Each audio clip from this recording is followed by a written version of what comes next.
ETV న్యూస్కు స్వాగతం. నేటి వార్తలు.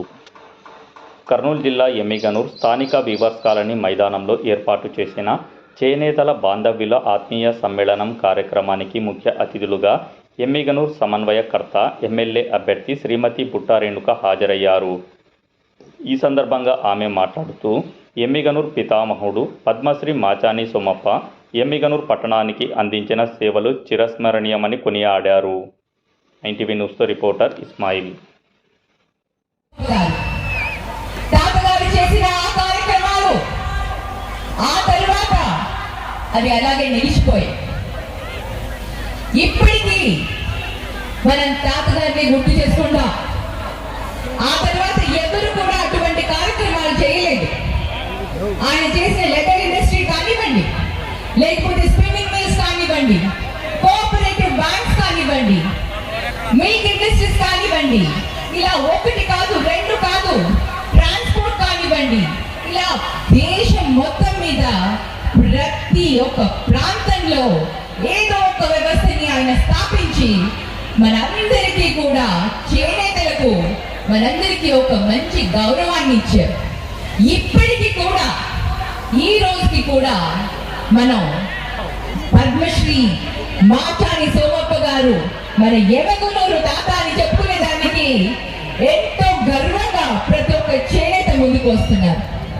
మరి ఇటువంటి సమయంలో ఇప్పటిదాకా రాజకీయంగా ఏ చేనేతలకి ఎవరికి ఇవ్వని అవకాశం మనకు మన వైఎస్ జగన్మోహన్ రెడ్డి గారు వైఎస్ఆర్సీపీ పార్టీ తరఫున 2014లో ఎంపీగా అవకాశం ఇచ్చారు, 2019లో కూడా ఎంపీగా అవకాశం ఇచ్చారు, ఇప్పుడు కూడా ఎమ్మెల్యేగా 2 ప్రాంతాలలో అవకాశం ఇచ్చారు. సామాజిక న్యాయం చేసేది అసలైన నాయకుడు మన వైఎస్ జగన్మోహన్ రెడ్డి గారు.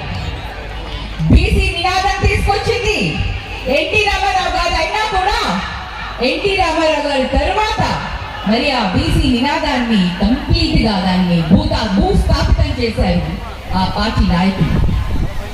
మరి ఇప్పుడు అసలైన బీసీ నినాదాన్ని ప్రతి ఒక్క ప్రాంతంలో సామాజిక న్యాయం అంటూ వైఎస్ జగన్మోహన్ రెడ్డి గారు ప్రతి కులానికి ప్రతి ప్రాంతంలో ప్రతి ఒక్కరికి కూడా న్యాయం చేస్తూ ఎమ్మిగనూరులో చేనేత బిడ్డలు ఎక్కువగా ఉన్నారని మరి నన్ను ఎమ్మిగనూరు ఎమ్మెల్యే అభ్యర్థిగా ఇక్కడ నిలబెట్టడం జరిగింది.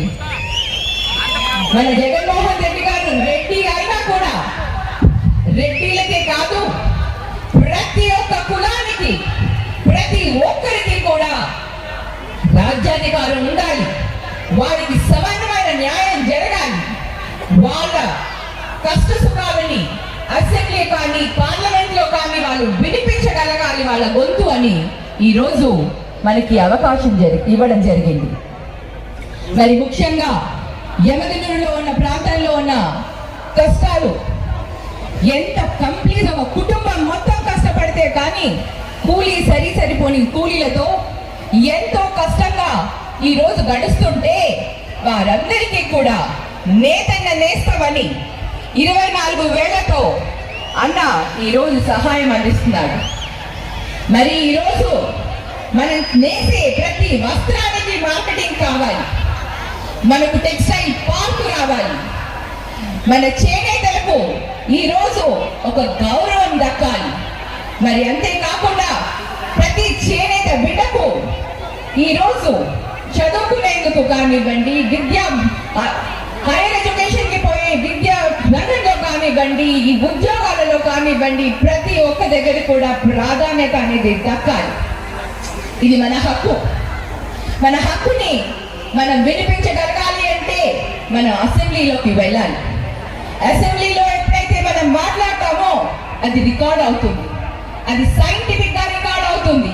దానిపైన పరిష్కారం చూపించేందుకు మన వ్యవస్థ మటుకు తప్పకుండా వాళ్ళు దానిపైన పని చేయాల్సిన అవసరం అనేది వస్తుంది. కాబట్టి మన గొంతుని, మన వాయిస్ ని, మన కష్ట సుఖాలని, మనకు రావాల్సిన హక్కుల్ని మన అసెంబ్లీలో వినిపించాలి అంటే ఈ రోజు ప్రతి చేనేత బిడ్డ ప్రతి ఒక్కరం చేయి కలిపి మనందరం ఒక్కటి అని నిరూపించుకోవాల్సిన బాధ్యత ఈ రోజు మనకి వచ్చింది.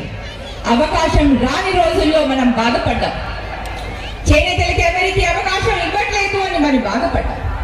ఈ రోజు మనకి ఆ అవకాశం ఇచ్చారు కాబట్టి ఆ అవకాశాన్ని మనం అందరం కూడా సద్వినియోగం చేసుకోవాలని ప్రతి చేనేత బిడ్డను పేరు పేరున నేను అభ్యర్థిస్తున్నాను. మీరు నన్ను గెలిపించి అసెంబ్లీలోకి పంపిస్తే ప్రతి ఒక్కరి సమస్యలను కూడా పరిష్కరించేందుకు మనకు ఆ అధికారం వస్తుంది. ఆ అధికారం వచ్చినప్పుడు మన ప్రతి సమస్యను కూడా పరిష్కరించుకోవచ్చు అని మీ అందరికీ కూడా తెలియజేస్తున్నాను. ఈరోజు ఒక చేనేతగా, ఒక బీసీ బిడ్డగా చాలా గర్వపడుతున్నాను. మనకు ఇటువంటి అవకాశం ఇచ్చిన వైఎస్ జగన్మోహన్ రెడ్డి గారికి ప్రత్యేక ధన్యవాదాలు తెలియజేసుకుంటున్నాను. అలాగే ఈ రోజు బీసీగా ఒక ఎంపీని కూడా నిలబెట్టడం జరిగింది. మరి అందరినీ కూడా మీరు ఆశీర్వదించి బీసీల ఐక్యతను, చేనేతల ఐక్యతను మనం నిరూపించుకోవాల్సిన సమయం వచ్చింది. కాబట్టి ప్రతి ఒక్కరికి కూడా నేను ఒక మాట ఇస్తున్నాను. మాచాని సోమప్ప తాత చేసిన ఏదైతే మార్గం ఆయన మనకి చూపించాడో ఆ తాత ఇచ్చిన మార్గంలోనే ప్రయాణం చేస్తాను. ఇక్కడ ఇండస్ట్రీస్ కానివ్వండి, ఇక్కడ ఉపాధి అవకాశాలు కానివ్వండి, ఇక్కడ మూతపడిన ఏ పరిశ్రమలు అయితే ఉన్నాయో వాటి అన్నింటినీ కూడా మనం తిరిగి పునఃప్రారంభించుకుంటామని మీ అందరికీ కూడా తెలియజేస్తున్నాను. మరి ఎమ్మెల్యేలు మన ప్రాంతం, మన ప్రాంతాన్ని మనమే అభివృద్ధి చేసుకోవాలి. వీటికి మీ అందరి కృషి, మీ అందరి తోడు అవసరం ఉంది. ఈ రోజు అందరం కలిసికట్టుగా ఏదైనా చేయగలుగుతాం. మనల్ని విడగొట్టాలని చాలా మంది ప్రయత్నాలు చేస్తూ ఉంటారు. విడిపోతే ఏది సాధించలేదు.